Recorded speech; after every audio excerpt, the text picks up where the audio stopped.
मंच पर उपस्थित आज के चीफ गेस्ट राहुल जी, इस सील यात्रा के पुणे के जो स्वागत समिति बनी है उनके अध्यक्ष महामंत्री जी और हमारे सील ट्रस्ट के सचिव अतुल जी और यहाँ पर उपस्थित सभी पूना के प्रबुद्ध नागरिक जन, मेरे विद्यार्थी परिषद के इस सील टूर में आए संयोजक नरेंद्र सपम और दोनों सील डेलीगेट्स। ऐसे तो बोलने के लिए काफ़ी कुछ मैं सोच कर आया था, काफ़ी तैयारियां भी की थी, पर मैंने पहले भी हमारे यहाँ के प्रांत संगठन मंत्री है देवदत्त जी और आशीष जी दोनों को बताया, पूना में बोलना ये अपने आप को सूरज को आईना दिखाने जैसा मुझे लगता है। पूना में इतने प्रबुद्ध लोग हैं, ऐसे सील यात्रा बहुत बार कर चुके हैं। विद्यार्थी परिषद की तीन जनरेशन शायद यहाँ पर काम में लगी हुई है। अभी मैडम से बात कर रहा था, उनकी बेटी क्लास मतलब पहला साल था, उनकी जिंदगी का पहला साल तब विद्यार्थी परिषद की सबसे बड़ी अभी तक की रैली में वो पार्टिसिपेट की थी। तो उस हिसाब से पूना के लोगों को कुछ बोलना, और उसमें भी मेरे आगे बोलने वाले धुरंधर, अभी मैं रायपुर में एसएससी ग्रुप में गया था, तो वहां पर भी एक ऐसे ही जो चीफ गेस्ट आए थे वो नाट्य में पद्मश्री उनको मिला था, उनको बोल रहे थे छत्तीसगढ़ के अमिताभ बच्चन। मुझे लगता है कि मैं सही में पुणे में अमिताभ बच्चन जी के साथ में बैठा था और उन्होंने जो बोला है उसके बाद कुछ बोलने का जरूर नहीं है, पर फिर भी विद्यार्थी परिषद ने मुझे प्रमुख वक्ता के नाते यहाँ पर भेजा है तो कुछ तो बोलना ही पड़ेगा। इसलिए बहुत कम शब्दों में, और समय की भी मर्यादा है तो कम शब्दों में बोलने का प्रयत्न करूंगा। मैं अपने आप को बहुत भाग्यशाली समझता हूं और मुझे लगता है कि हम सब लोग ऐसे ही भाग्यशाली है कि हम सील के इस 50 इयर्स गोल्डन जुबली इयर्स के हम पार्टिसिपेट बने हैं, हम सब लोग इसमें सहभागी बने हैं। यहाँ के आए डेलीगेट्स हो या फिर यहाँ के होस्ट फैमिली हो, या हम जिस स्थान पर विजिट किया है उस स्थान को मिलने के लिए, वहां पर विजिट अरेंज करने के लिए, या वहां के जो स्टूडेंट्स है, या हमने एनडीए देखा, या बहुत सारी चीजों को हमने यहाँ पर पुणे में और पूरी सील टूर में, मैं बताना चाहूंगा कि इस टूर का जो आयोजन किया है वो हमने 1 साल पहले से किया था। नॉर्थ ईस्ट के स्टूडेंट्स को देश भर को दिखाना ये हमारे लिए भी एक चैलेंज था। उस चैलेंज को फुलफिल करने के लिए देश भर के विद्यार्थी परिषद ने बहुत सारी मेहनत की है। 1 साल पहले एक बैठक में हमारे राष्ट्रीय सह संगठन मंत्री रघुनंदन जी ने, उन्होंने बताया था, पहला मेरे लिए वो एकदम सुखद आश्चर्य था और एक अनुभव था अच्छा, कि हमारे राष्ट्रीय सह संगठन मंत्री ने सभी प्रदेश संगठन मंत्रियों के सामने में कहा था कि इस साल 50 साल है, किसी को भी ना बोलने का कोई ऑप्शन नहीं है। विद्यार्थी परिषद नॉर्थ ईस्ट प्रांत जहां तय करेगा उस प्रांत ने उस स्थान पर व्यवस्था करना है, कोई ऑप्शन नहीं है। तो इस प्रकार की भावना नॉर्थ ईस्ट के लिए एक प्रायोरिटी बेस पर काफी लोगों ने अपना प्रदेश अधिवेशन पोस्टपोन कर दिया, जगह चेंज कर दिया, बाकी सब कुछ करके उन्होंने पूरे सील का आयोजन इस ग्रुप के लिए किया है। टोटल इस टूर में 250 स्टूडेंट्स पार्टिसिपेट हुए हैं। अंडमान निकोबार से लेकर हमारे अरुणाचल के एकदम लास्ट तिब्बत बॉर्डर तक के, मणिपुर के म्यांमार से बॉर्डर से लेकर आसाम के भूटान तक की बॉर्डर तक के सभी स्टूडेंट डेलीगेट्स इस टूर में हमारे यहाँ पर उपस्थित है, हमारे साथ में है। उनको एक अलग प्रकार का एक्सपीरियंस हो, एक मतलब हमारी जो एकात्मता है उस एकात्मता का परिचय वो सब सील डेलीगेट्स को हो, और वो जहां पर जा रहे हैं उस स्टेट के लोगों को भी उस प्रकार का एक्सपीरियंस।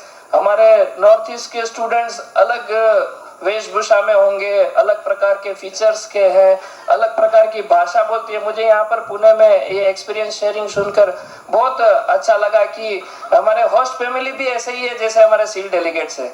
दोनों को हिंदी में भाषण करने के लिए तकलीफ है। एक सील डेलीगेट्स थी, वो बोलने के लिए उनको भी तकलीफ था, तो एक होस्ट फैमिली थी, उनको भी मराठी में ही बोलने के लिए आदत था, हिंदी में बोलने के लिए तकलीफ था। तो दोनों तरफ की जो समानताएं हैं उसको अनुभव करने के लिए, उस फीलिंग्स को अपने अंदर लाने के लिए हम इस प्रकार का एक अद्भुत प्रयत्न विद्यार्थी परिषद ने 1966 से शुरू किया था। उसको अभी 50 साल पूरा हो गया है। काफी जनरेशंस चेंज हो गए। विद्यार्थी परिषद के हिसाब से तो 10 जनरेशन चेंज हो गए, और सामान्य समाज की दृष्टि से देखें तो भी लगभग 5 जनरेशन ऐसी चेंज हो गई होगी। 1966 में एक नौजवान पद्मनाभ आचार्य और दिलीप परांजपे जी जब 1966 में जवान थे, तो उस समय में नौजवान होकर अरुणाचल के वॉर के बाद, 66 के वॉर के बाद वहां पर पहली बार 62 के बाद गए थे, और वहां पर उन्होंने एक स्वप्न देखा था। उस स्वप्न को साकार करने के लिए 66 से लेकर 2060 तक, आफ्टर 50 इयर्स भी वही जज्बा, वही जो उन्होंने स्वप्न देखा था उसको पूरा करने के लिए उत्साह से हमारे यहाँ के पूरे देश भर के कार्यकर्ता उसके लिए लगे हुए हैं। 66 में शायद पद्मनाभ जी ने उधर से गुवाहाटी से एक फोन किया था हमारे उस समय के यशवंतराव केलकर जी को कि हम 30 लोगों को लेकर आ रहे हैं। आज भी हम 30 लोगों को ही लेकर आए। उस 30 लोगों को लेकर, स्टूडेंट्स को लेकर आने के लिए उनको जो आत्मविश्वास था कि कुछ भी हो जाए, विद्यार्थी परिषद को सिर्फ एक ट्रंक कॉल कर दिया कि 30 लोगों को लेकर आ रहे हैं तो उनकी व्यवस्था हो जाएगी। शायद वही विश्वास आज भी नॉर्थ ईस्ट के सभी स्टूडेंट्स को और बाकी सब जनता को है कि एक ट्रंक कॉल अगर हो जाएगा, एक फोन अगर हो जाएगा, तो देश भर में कहीं पर भी विद्यार्थी परिषद के कार्यकर्ता हमारे सब लोगों के स्वागत के लिए तैयार रहेंगे। इस टूर में कई यात्राएं रात को 1:30 बजे पहुंची।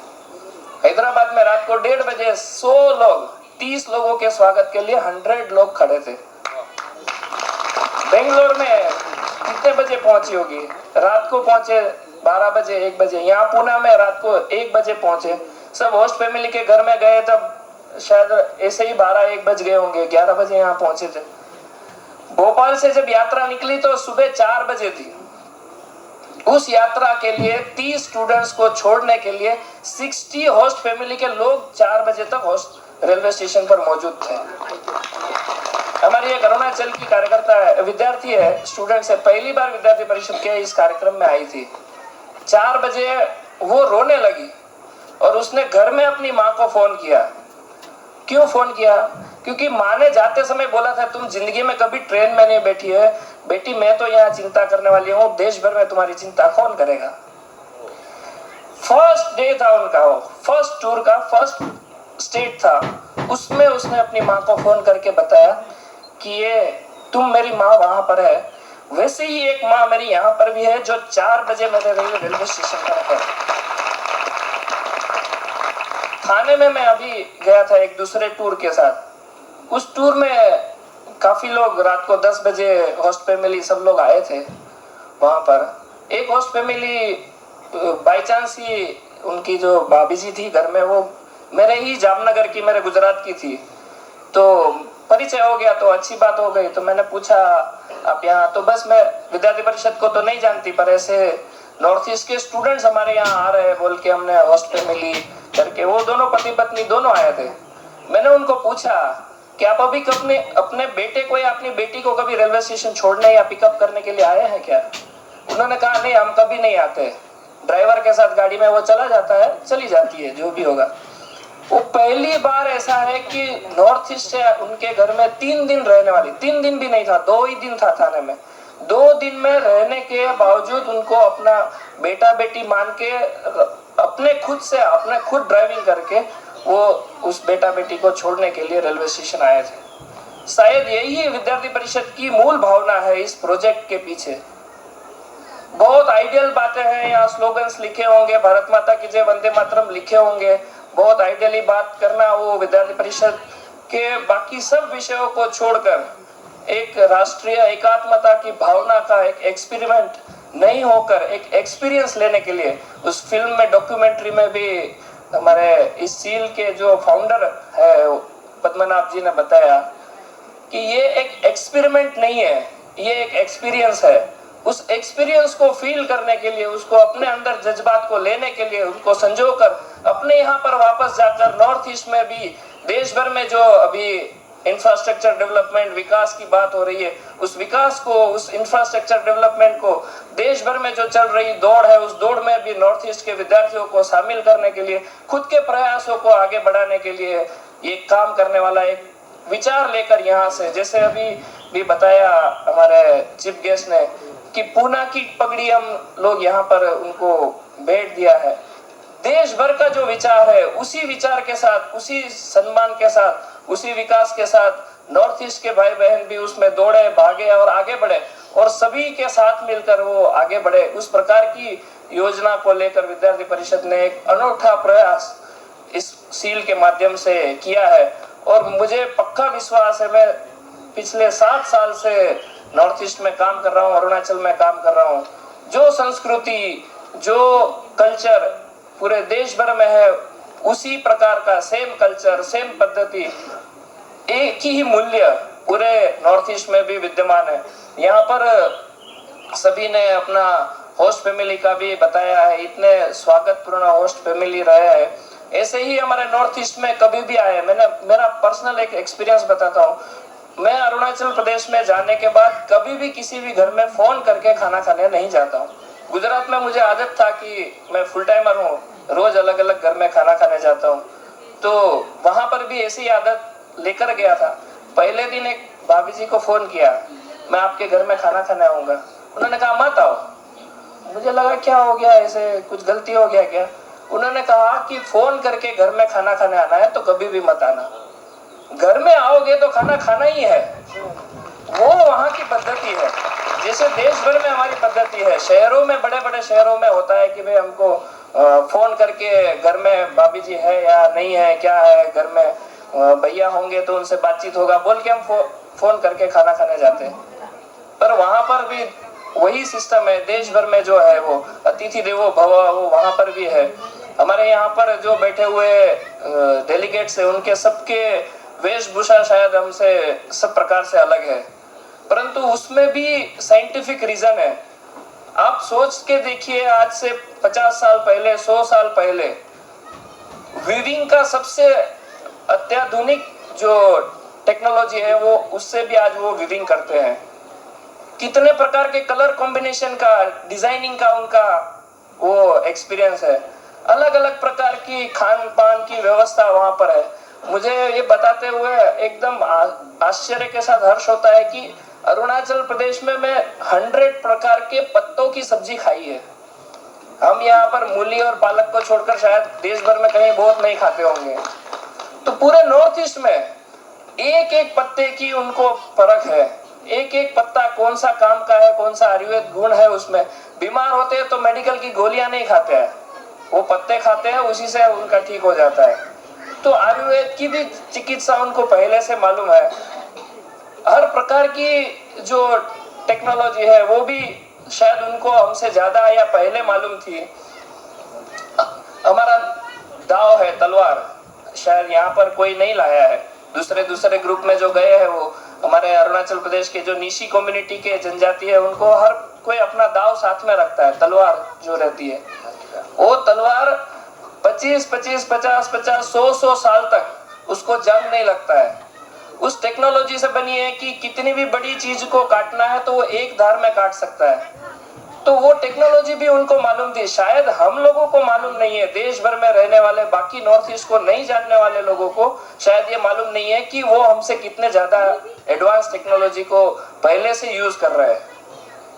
तो वो जानने का कोशिश करना, ये भी देश भर को दिखाना, समझाना, बात करना, उनको अनपढ़ नहीं है वो, शायद शिक्षा के मामले में कम होंगे।